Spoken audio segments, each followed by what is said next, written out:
Man, I've just been watching a few things online, and it's amazing. A lot of people are trying to teach technique on bass, and they're just showing you a digital pattern thing. I'm convinced that if you have limited time in the day, you don't want to be working on some numeric pattern formula. Why not work on a line that actually challenges your left or right hand or both hands, and you're actually learning some harmonically relevant vocabulary too. Let me give you an example. Look, if I was to say be playing over a 2-5-1 or a 3-6-2-5-1 line, let's say I'm in the key of F and I'm scanning a G minor, G minor 7 chord to a C7, resolving to an F, F major or an F7, like a 2-5-1 at the end of an F blues, right? I could take a simple line, this kind of bebop style line, you know, like that. Now that line outlines the changes perfectly. You can really hear the sound of the G minor, and then what I'm doing here on this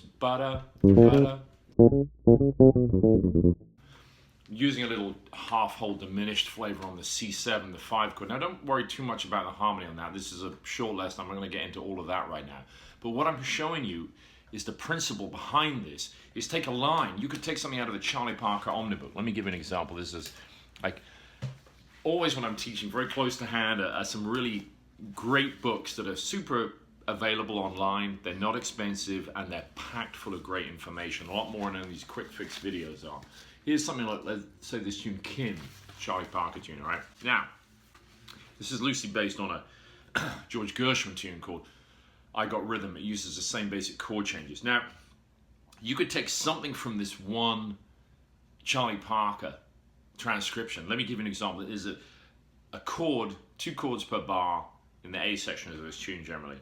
And there's a D minor to a G7, which is functioning as a 3-6 line. But it could be a 2-5 too. It could be a 2-5-1 in C, or it's 3-6 in B flat, as it is here. Now it's going, I'll play the notes for you slowly. 1, 2, 3, 4. And if we wanted to resolve to C major, I'd slide down a half step, maybe to the major third. You could sound like this. Now, like that. Functions as a 2-5-1 in C. We get, ooh, nice, right? I could play it another way. I could go like this. Check it out. I'll play this. So we got that, but I could also play it this way. I could go.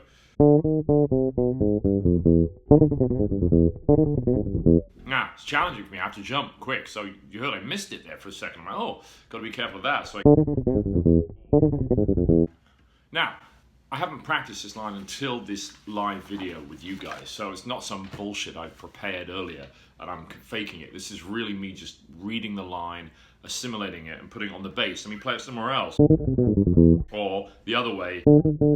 Now if I see I'm crossing over, I'm going to slow this way down. Or here. Or here. Instead of or an octave higher. Now I've got a nice little 2-5-1 lick in C, or a 3-6, and then follow it with a 2-5 in B flat. So you see what I'm getting at? It's like a real piece of music, and guess what? You know what I'm doing? I'm using every finger in this fretting hand, and I'm also plucking, working hard here, combination. I can rake one of these notes as I move down. Both hands are fully engaged. You know what else? I'm learning a Charlie Parker line. How about that? I'm not showing you like a digital pattern that's just some weird, meaningless chromatic thing. We're learning some vocabulary, putting it on the bass as fast as we can, really assimilating it. And now you've got a new line. Right? So when you see 2, 3, 4, right? See? It's right there. Beautiful.